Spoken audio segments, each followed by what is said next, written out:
Hi పిల్లలు, welcome to పుస్తక జ్ఞానం. ఇవాళ మనము 6వ తరగతి గణిత పాఠ్యపుస్తకంలో నోయింగ్ అవర్ నంబర్స్, మన సంఖ్యలను తెలుసుకుందాం. ఈ చాప్టర్లో నెక్స్ట్ పార్ట్ నేర్చుకుందాం. ఇంతకుముందు వీడియోస్ చూడకపోతే ఆ వీడియోస్ ఇక్కడ ఐకార్డులు ఇస్తాను, చూడండి. ఇంతకుముందు పార్ట్లో మనము 10,000, 1,00,000, 10 లక్షలు, తర్వాత కోటి, ఇలా పెద్ద సంఖ్యల గురించి తెలుసుకున్నాం కదా. మనకు కోటి వరకు తెలుసుకున్నాం. అలాగే ఇచ్చిన ప్రశ్నలన్నిటికీ సమాధానాలు చేశారు కదా. చేయకపోతే అవన్నీ చెయ్యండి, చేసిన తర్వాతే ఈ వీడియో చూడండి, సరేనా. And aid in reading and writing large numbers, పెద్ద సంఖ్యల్ని చదవడానికి మరియు రాయడానికి ఉపయోగపడే సాధనం. ఒకసారి ఇక్కడ 4 సంఖ్యలు ఇచ్చారు కదా, వీటిని చదవడానికి ప్రయత్నించండి.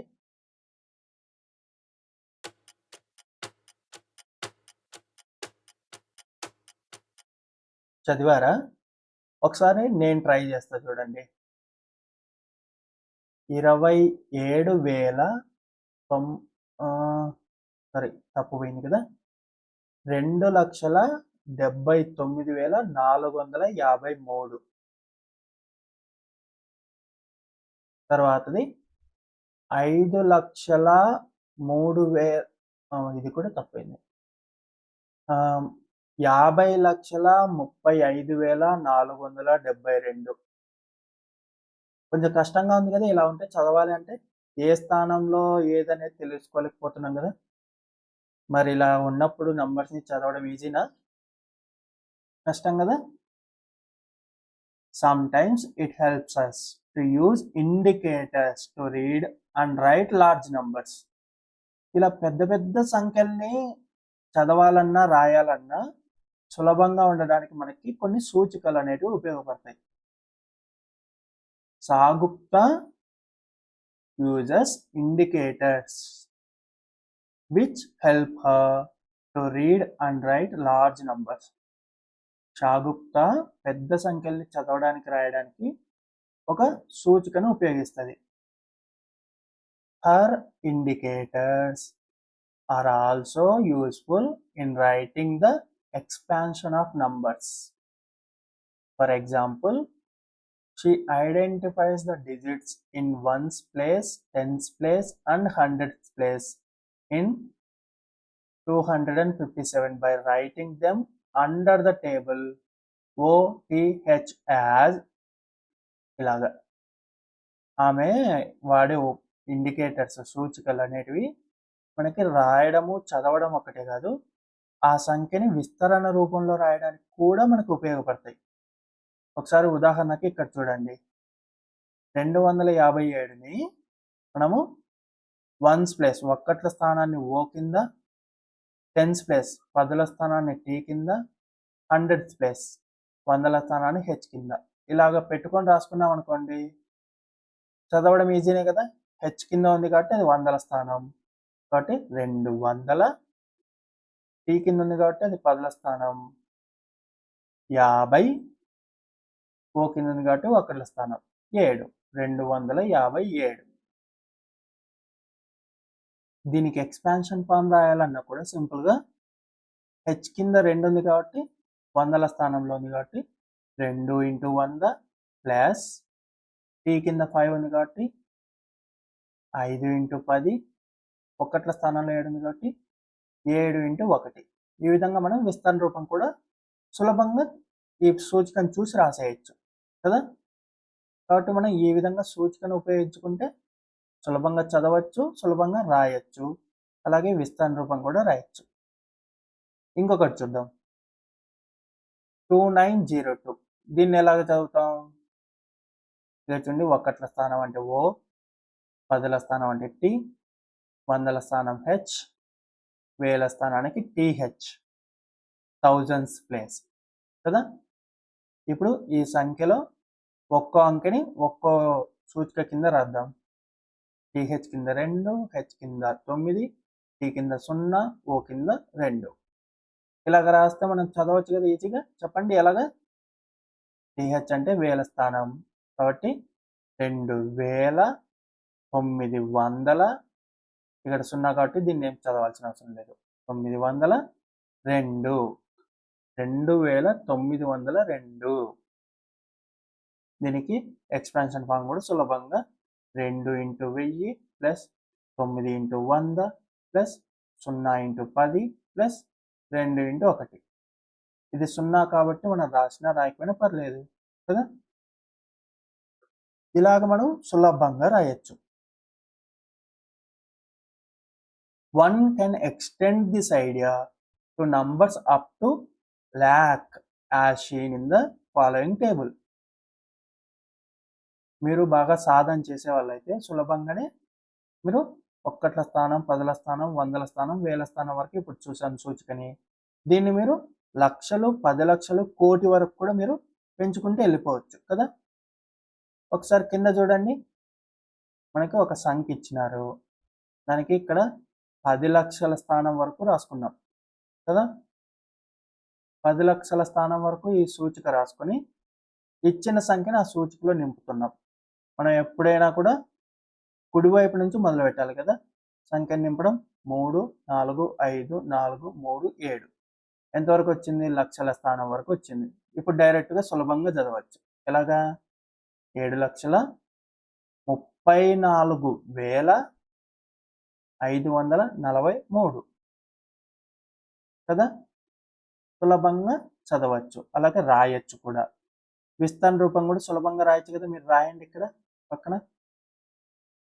అలాగే కింద ఇంకో సంఖ్య ఉంది, దాన్ని కూడా సులభంగా ప్రతి స్థానంలో ఆ అంకెని పెట్టేసి మనం సంఖ్య పేరును రాయొచ్చు, విస్తరణ రూపం కూడా రాయొచ్చు కదా.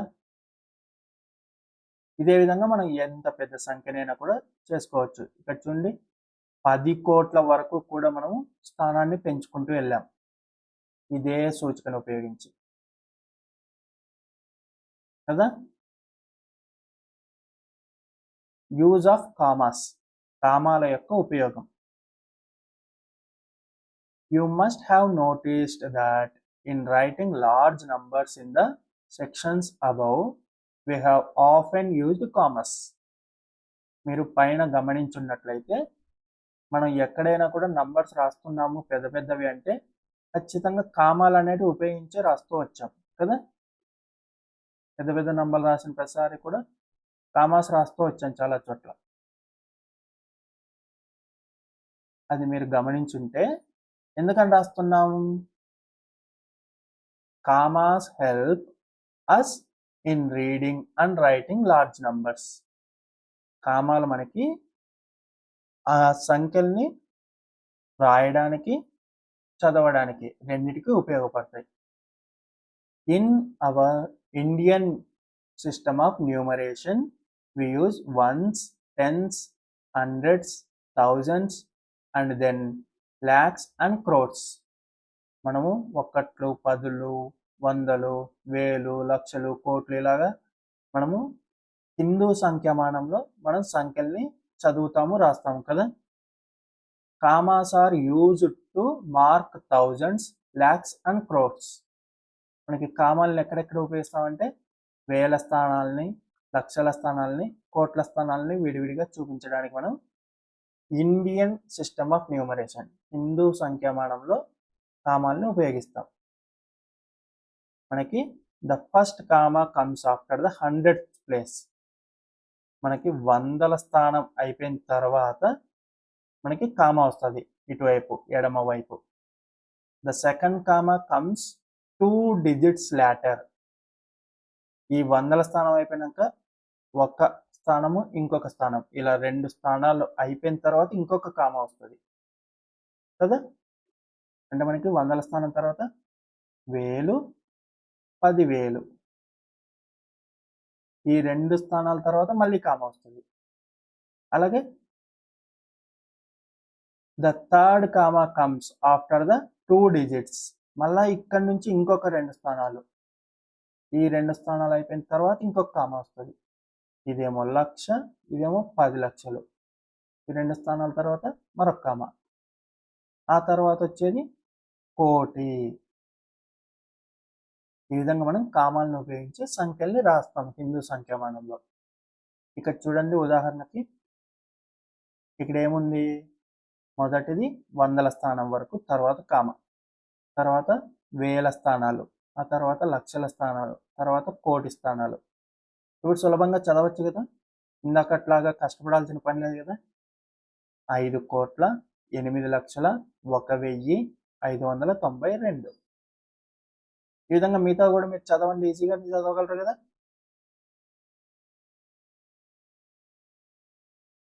ఇప్పుడు ఇట్లాగా మీరు కోట్ల స్థానం వరకు కొన్ని సంఖ్యలు మీ సొంతంగా కొన్ని ఏవో ఒకటి రాసి వాటికి సరైన స్థానంలో కామాలు ఉంచి చదవండి.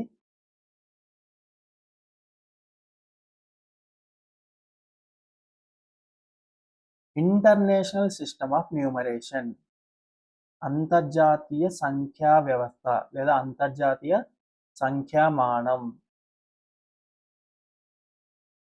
In the international system of numeration, as it is being used, we have ones, tens, hundreds, thousands, and then millions.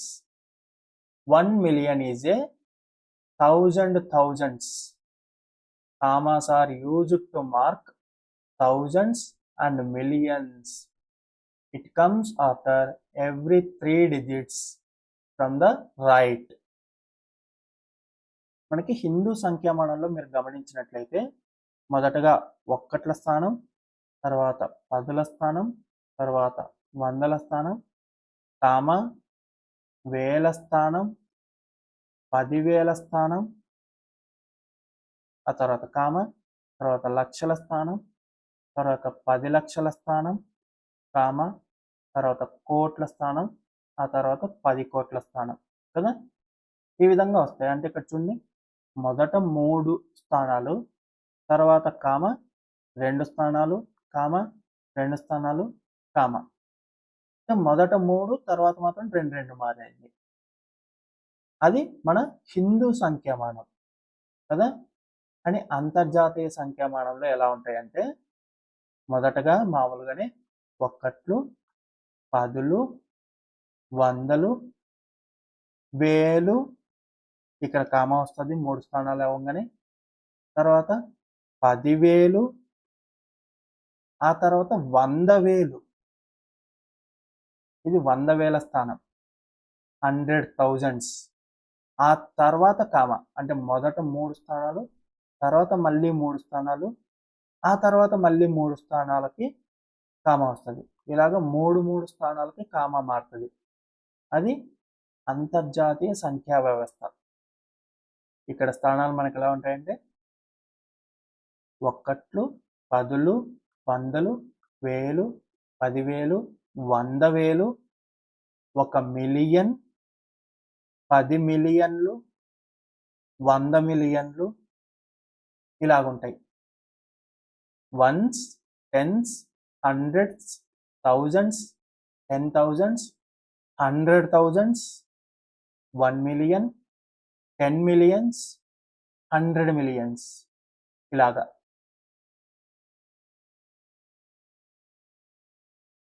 ఇందాక చెప్పా కదా, the first comma marks thousands.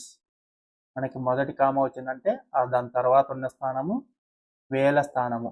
ఈ మొత్తాన్ని వేల స్థానాన్ని ఫస్ట్ కామ విడదీస్తుంది. ఆ తర్వాత నెక్స్ట్ కామ మార్క్స్ మిలియన్స్. ఈ తర్వాత వచ్చే ఈ కామ మిలియన్ల స్థానాలని మనకి విడదీస్తుంది.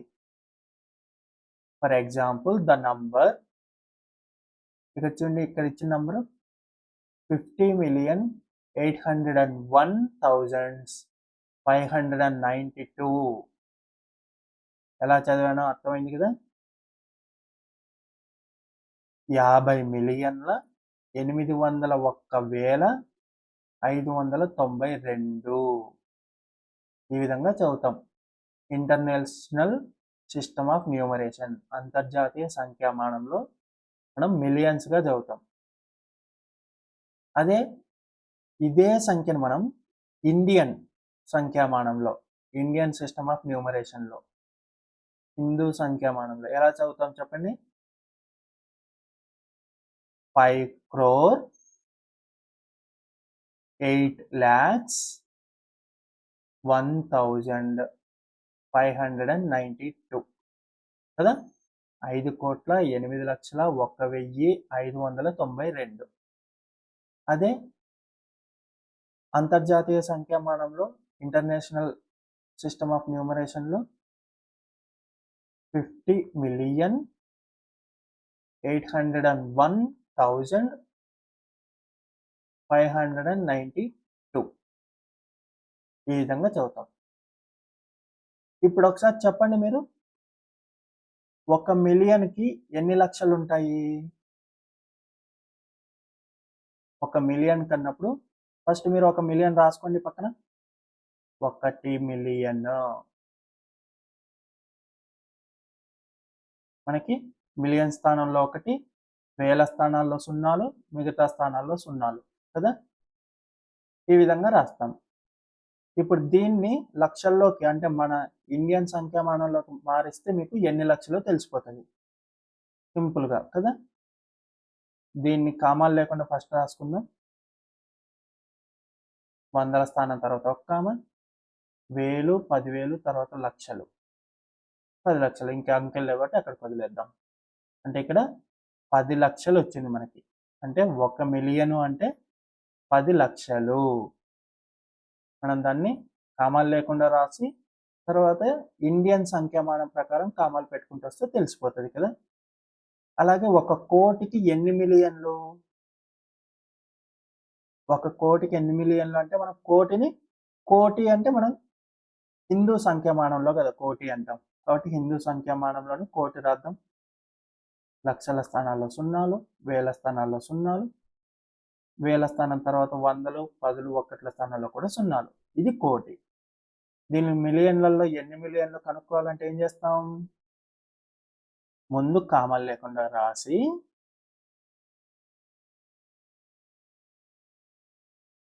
ఇప్పుడు మనము మిలియన్లు అంటే అంతర్జాతీయ సంఖ్యా వ్యవస్థ. అంతర్జాతీయ సంఖ్యా వ్యవస్థ ప్రకారం మనము కామాలు పెడదామా? 1, 10, 100, కామ, 1000, 10,000, 100,000, కామ, 1 మిలియన్, 10 మిలియన్లు. అంటే మనకి 10 మిలియన్ల స్థానంలో 1 ఉంది కాబట్టి 10 మిలియన్లు. 1 కోటి అంటే ఎన్ని మిలియన్లు? 10 మిలియన్లు. ఇప్పుడు మీరు ఒక 3 పెద్ద సంఖ్యలు తీసుకోండి. ఆ 3 పెద్ద సంఖ్యలు మీ ఇష్టం, ఏవైనా తీసుకోండి.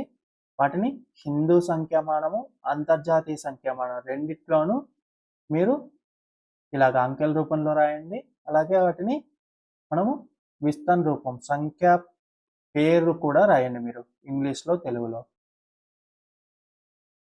ఇంట్రెస్టింగ్ ఫ్యాక్ట్, ఒక ఆసక్తికరమైన విషయం మీకు తెలుసా? To express numbers larger than a million, a billion is used in the international system of numeration. మనకి ఇంతవరకు మీరు మిలియన్లో తెలుసుకున్నారు కదా. 1 మిలియన్, 10 మిలియన్, 100 మిలియన్. మరి దీని తర్వాత ఇక్కడ ఒక కామ, తర్వాత వచ్చేది బిలియన్, ఆ తర్వాత 10 బిలియన్, 10 బిలియన్స్, ఆ తర్వాత 100 బిలియన్లు, 100 బిలియన్స్. ఈ విధంగా వస్తాయి.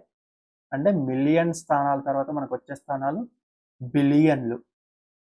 అంటే 1 బిలియను అంటే 1000 మిలియన్లు అని అర్థం. మనకి 1 మిలియన్ 1000 వేలకి సమానం. 1000 వేలు, 1000 థౌజండ్స్ అయితే 1 మిలియన్. అలాగే 1 బిలియన్ ఈక్వల్ టు ఎంత? 1000 మిలియన్స్. 1000 మిలియన్లకు సమానం 1 బిలియన్.